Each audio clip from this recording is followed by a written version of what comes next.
네, 오늘은 전 세계적으로 관심을 끌었던 책, 그리고 또 많은 비판을 가져왔던 책, 그리고 전 세계 1000만 권 이상 팔린 책, 이 사피엔스입니다. 사피엔스를 소개해 드리려고 합니다. 여기 이제 사피엔스죠. 사피엔스는 한국말로 하면 인간이라는 뜻입니다. 사실 이 사피엔스는 학명입니다. 학명. 인간의 학명이 호모 사피엔스죠. 학명을 최초로 누가 제안을 했냐면 스웨덴의 식물학자 린네라는 사람이 제안을 했어요. 그 사람은 이런 생각을 했죠. 여기 벼가 있다고 합시다. 벼가 있는데 한국에서는 이걸 벼라고 불러요. 촌에서는 나락이라고 부르기도 하죠. 근데 이건 한국 사람만 알아들어요. 미국 가서 벼, 나락 하면 아무도 못 알아듣습니다. 미국 사람은 이걸 라이스라고 부르죠. 그리고 여기 세네갈에 와서 또 라이스라고 하면 또 아무도 못 알아들어요. 세네갈 사람들은 이걸 리라고 부릅니다. 그리고 제가 사는 은보르비란 마을에서는 또 리 하면 또 아무도 못 알아듣습니다. 라이스에도 못 알아듣고 벼, 나락해도 못 알아듣고요. 그 유목민들은 이것을 마로라고 부릅니다. 마로. 이렇듯 이걸 부르는 이름이 다 다른 겁니다. 전 세계마다. 그래서 린네가 고민을 했죠. 이 부르는 명칭을 통일을 했으면 좋겠다. 하나의 어떤 이름이 있다면 그 이름으로 부르면 사람들이 다 알아듣으면 먹을 것이 아니냐. 그래서 만든 것이 바로 학명입니다. 학명은 속명을 먼저 쓰고 뒤에 종명을 쓰고 마지막에 명명자는 이제 써도 되고 안 써도 됩니다. 그래서 보통 이제 인간은 호모 사피엔스, 벼인 경우는 오리자, 사티바, 린네 이렇게 부르죠. 실제로 이제 린네는 학명을 만들자고 제안을 했고 본인이 정말 많은 식물의 학명을 본인 스스로 만들었고 그 뒤에 자기가 만들었다고 해서 린네라는 이름을 거의 다 붙이죠. 실제로 요즘도 어떤 새로운 식물체가 발견되면 혹은 새로운 동물체가 발견되면 그 발견자가 이 학명을 신청할 수 있고 그 발견자의 이름을 맨 뒤에다가 붙일 수가 있습니다. 근데 사실 이 학명이라는 것은 어떤 특정 계층, 예를 들어 뭐 교수라든가 전문가 사이에서만 지금 통용이 되고 있죠. 한국에서는. 사실 이제 린네는 여러 사람이 부르자고 이 학명을 만들었는데 조금 안타깝죠. 여러 사람이 쓰지는 않고 특정 사람만 쓰고 있으니까. 근데 사실 또 그렇지만도 않은 것 같습니다. 제가 그 2006년도에 호주에 한번 갔었거든요. 그때 비지팅 사이언티스트, 그러니까 초청 과학자로 갔었는데 그때 아마 이미 그 일반인들이 별을 가지고 오리자 사티바라고 부르는 거예요. 제가 그걸 듣고 깜짝 놀랐습니다. 어떤 문화적인 충격이라고 할까요? 우리가 이제 문화가 발달한다 그러는데 거기 그 문화가 발달한다는 속에 아마 이런 어떤 언어적인 어떤 습성들, 언어적인 수준도 포함이 되지 않을까 일단 그런 생각을 제가 한번 해봤습니다. 이런 별을 우리가 오리자 사티바라고 많은 사람이 불러주면 이제 그 문화가 올라간다는 거죠. 예를 들어서 지금 한국에서 이제 코로나 예방 주사를 많이 맞지 않습니까? 통증 때문에 진통제를 먹는데 보통 이제 그 타이레놀 많이 먹습니다. 근데 그 타이레놀은 한국에서 타이레놀이지 이곳 세네갈에서 타이레놀 주세요 하면 못 알아먹습니다.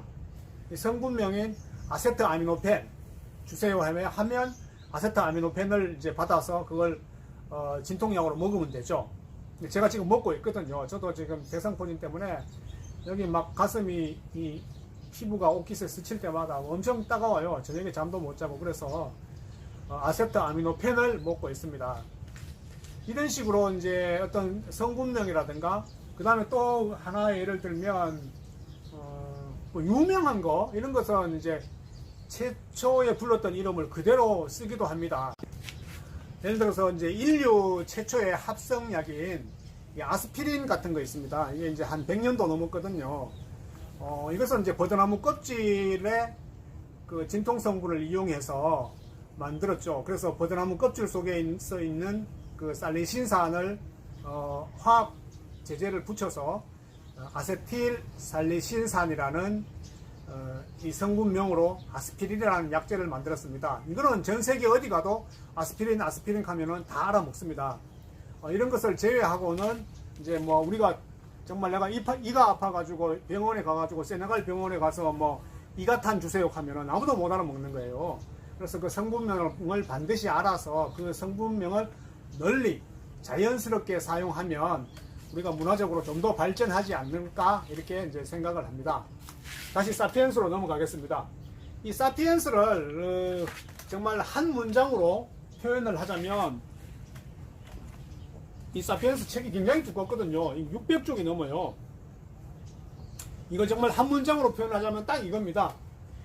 우리 아무 힘없는 인간이 정말 힘이 없죠. 우리가 뭐 뱀의 독을 가지고 있는 것도 아니고 뭐 독수리의 날개가 있는 것도 아니고 사자의 용맹한 뭐 그런 뭐 이빨이 있는 것도 아니고 아무것도 없잖아. 이 연약한 인간이 어떻게 지구의 주인이 되었을까?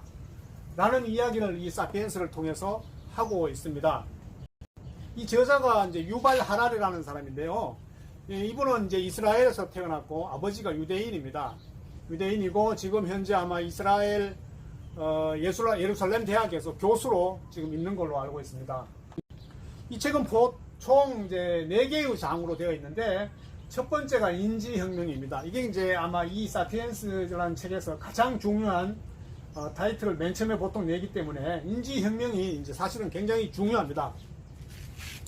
인지혁명에서 이 유발 하라리는 이제 사피엔스를 어떻게 표현하냐면 우리 인간은 살인자의 후예다 라는 단어를 써요. 엄청 놀랍죠.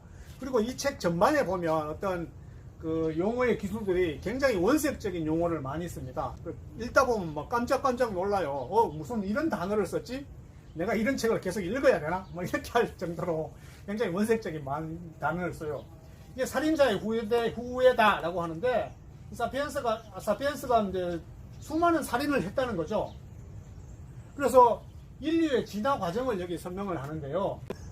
보통 우리 인류의 진화 과정 하면 교과서에서 이렇게 배우죠. 유인원으로서 출발해서 오스트랄로피테쿠스, 호모 하빌리스, 그 다음에 그 호모 에렉투스, 네안데르탈린, 그 다음에 호모 사피엔스, 점점 어떤 시간적인 순서를 가지고 진화를 해왔다라고 이제 많이 배웠지 않습니까?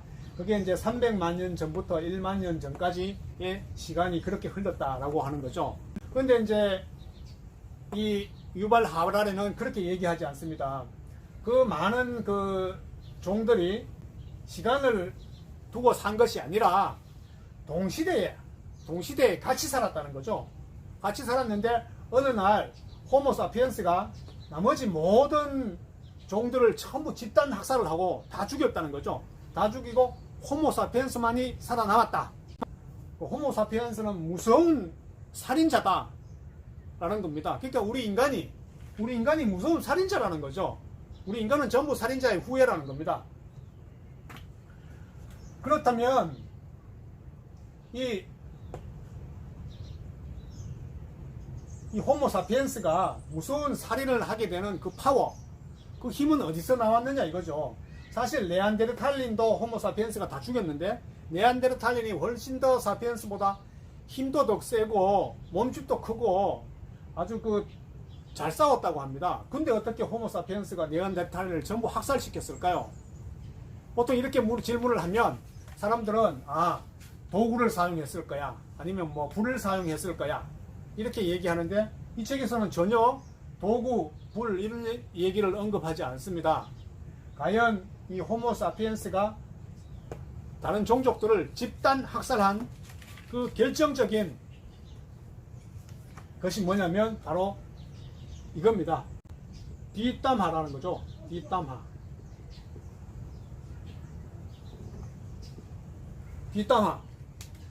뒷담화라는 것은 이 사피엔스라는 책의 가장 그 핵심 단어가 뒷담화입니다. 우리가 뒷담화하면 상당히 긍정적인 단어는 아니에요. 굉장히 좀 부정적인 단어죠. 누구를 이렇게 디스하고 막 누구를 흉보고 뭐 이런 거 아닙니까? 뒤에서 몰래. 이걸 우리가 뒷담화라고 하는데 저는 이 단어를 썼다는 자체도 굉장히 놀라웠어요. 아니 이렇게 유명하고 위대한 책에서 뒷담화라는 단어를 썼단 말이야? 좀 놀랍지 않습니까? 그리고 뒷담화 때문에 사피엔스가 모든 종족을 다 죽였단 말이야? 이해가 안 되는 거예요. 왜 뒷담화 때문에 그러느냐. 이렇게 나옵니다. 47쪽에 보면 뒷담화라는 것은 악의적인 능력, 그러니까 긍정적인 단어는 아니죠. 악의적인 능력이지만 많은 숫자가 모여 협동을 하려면 사실상 반드시 필요하다. 그리고 뒷담화는 결국은 나중에 수다로 연결되는데 이것은 호모 사피엔스만이 가지는 능력이다. 호모 사피엔스만이 앉아서 같이 막 3시간이고 4시간이고 계속 수다를 떨 수 있다는 거죠. 누구 뒷담화를 하면서. 그 부분은 굉장히 동의합니다. 저도. 사실 이곳에도 보면 우리가 수다하면 여자들이 찻집에 모여서 막 차 마시면서 수다 떠는 거 이런 거 생각하기 좋은데 사실 여기 세네갈은요 남자들도 수다를 엄청 떱니다. 모여서 한 3시간이고 4시간이고 계속 얘기해요. 차 마시면서. 여기는 술이 없거든요. 이슬람 문화라서 술이 전혀 없습니다. 그러니까 아따야라는 차를 계속 이렇게 돌려 마시면서 수다 떨기를 한 3시간 4시간 동안 합니다. 근데 이런 수다가 이 호모사피엔스가 지구의 주인이 된 가장 결정적인 원인이 바로 이거였다는 거죠. 수다를 떨면서 사람들은 뭘 하기 시작하냐면 존재하지도 않는 거, 그리고 이제까지 만져본 적도 없어요. 그리고 경험한 적도 없어요. 이런 허구를 믿는 본성, 이런 허구를 믿는 본능이 생겼다는 겁니다. 바로 이것이 존재하지도 않고 만져본 적도 없고 경험하지도 않았고 허구를 믿는 본성, 이것이 바로 인지혁명이라는 거죠. 바로 이 힘 때문에 사피엔스가 지구의 주인이 되었다라고 주장을 하고 있습니다. 사실 조금 이 책 자체가 조금 어렵거든요. 어려운데도 좀 어떤 황당한 얘기가 있어서 뭐야 이거 내가 이거 계속 읽어야 돼? 이러면서 좀 나도 모르게 읽어 나가는 그런 어떤 좀 신비로움을 주는 그런 책입니다. 이게 뭐가 있을까요? 그러니까 사람은 수다를 떨면서요 서로 뒷담화를 하면서 존재하지도 않고 만져보지도 않고 경험하지도 않고 이런 것들을 서로 믿으려고 하는 그런 본성이 있대요. 어떻게 보면 저는 막 떠오르는 게 어떤 종교, 어떤 학교에서는 뭐 그런 거죠. 뭐 학교에서 어떤 우리가 뭐 네 편, 내 편, 이렇게 편가르기, 그러니까 내 편에 대한 어떤 믿음을 주는 뭔가가 있는 거죠. 그리고 어떤 종교로 들어가면 어떤 종교에 대한 어떤 사실 그 신을 본 적도 없고 경험하지도 않았고 만져보지도 않았는데 특히 여기는 전부 이슬람이니까 여기 이슬람에 대한 어떤 결합력이 아주 강하거든요. 사실은 이제 정치하고 종교는 분리되어야 되는데 여기서는 워낙 어떤 그런 힘들이 이런 허구를 믿는 본성이 워낙 강하다 보니까 이것들이 오히려 정치에 우선해서 나타나기도 합니다. 이게 굉장히 큰 힘이죠. 그리고 또 2차 세계대전 때 보면 히틀러가 수많은 유대인들을 살상시킨 그 원동력도 바로 이런 어떤 인지혁명에 들어간다고 볼 수 있겠죠. 독일 민족만이 우수하고 다른 민족들은 전부 하찮은 존재니까 죽여도 돼. 이런 것들이 어떤 인간의 공동체 의식을 강화시키고 어떤 살상까지 다 가지고 온다는 거죠. 그리고 이 책에서는 이제 이런 예를 들고 있어요. 침팬지하고 인간이 있는데 만약에 침팬지하고 인간이 1대1이다. 그러면 누가 이기느냐? 1대1로 싸우면 당연히 침팬지가 이기겠죠. 근데 만약에 침팬지하고 인간이 1만 명 대 1만이다. 그럼 이렇게 싸우면 누가 이기느냐?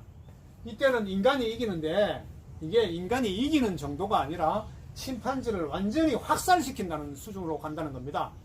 어마어마한 이야기죠. 다 죽여버린다는 거죠. 그만큼 인간이 어떤 집단 학살의 본능이 있다는 거죠. 그것이 바로 인지혁명이다 라고 이제 이 책은 얘기해 주고 있습니다. 오늘은 이 사피엔스라는 책을 잠시 봤는데요.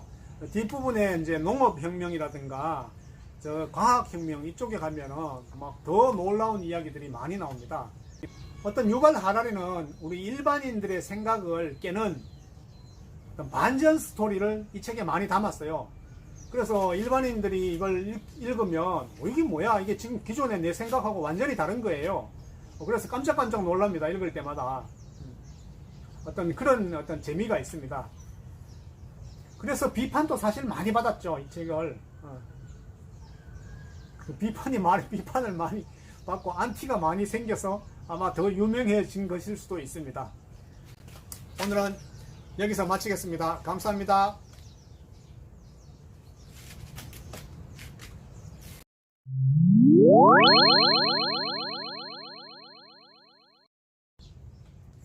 여기에 있는 이제 인류의 진화 과정에서 우리가 300만 년 전에 최초의 유인원이라고 하는 게 정말 맞겠죠. 정확한 표현이겠죠. 그러니까 호모사피엔스의 시조가 되는 유인원을 발견을 합니다. 그게 이제 1973년 미국의 요한슨이라는 탐사팀이 에티오피아에 가서 어떤 뼈 조각, 그 유골 조각을 이제 발견을 하고 이렇게 맞춥니다. 맞춰가지고 약 100%는 못 맞췄고요. 40% 정도를 맞췄습니다. 맞춰가지고 그것이 이제 여자아이였고, 그리고 나이는 20살 정도 되었고, 뭐 이런 것을 다 추정을 합니다. 그래서, 그걸 발견하고 이제 그게, 최초의 오스트랄로피테쿠스가 되는 거죠.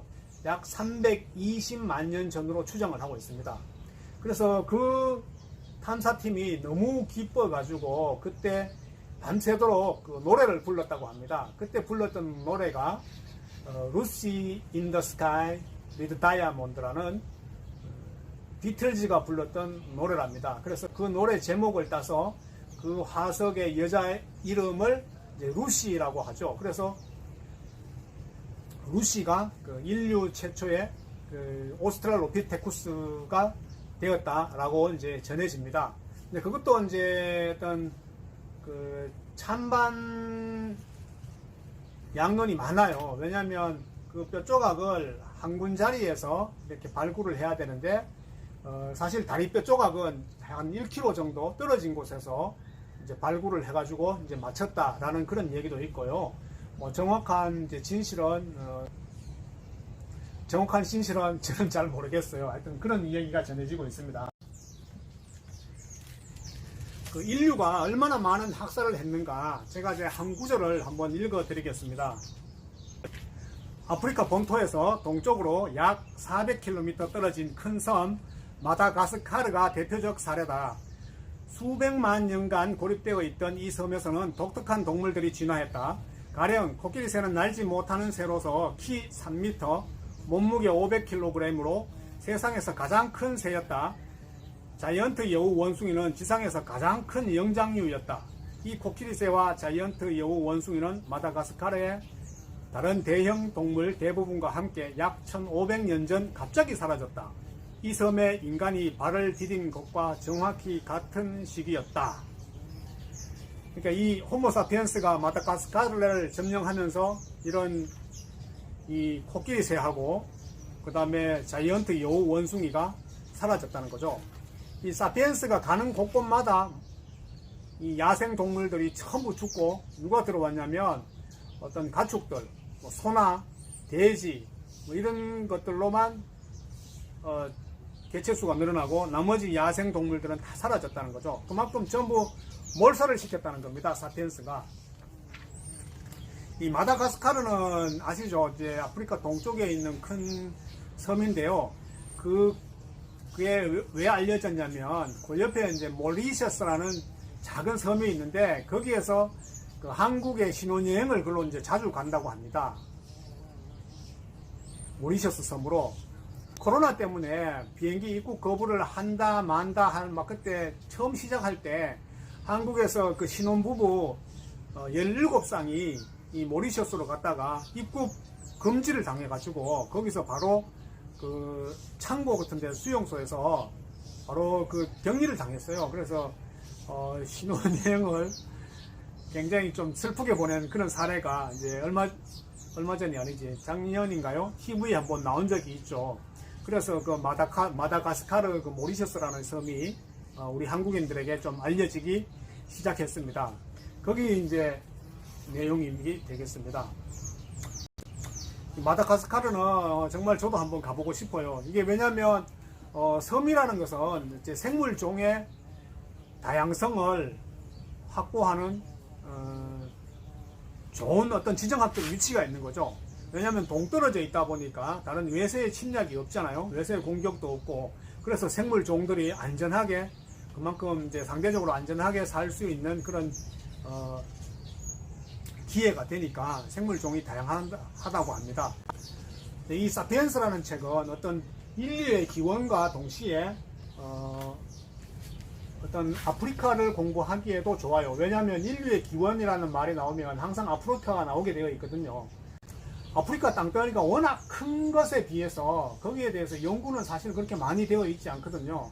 그래서 이 책, 저 책 조금씩 모으면서 보면서 저도 이제 공부도 좀 하고 그것을 나중에 한번 언젠가는 여러분들과 공유도 좀 할까 그래 이제 고민 중입니다.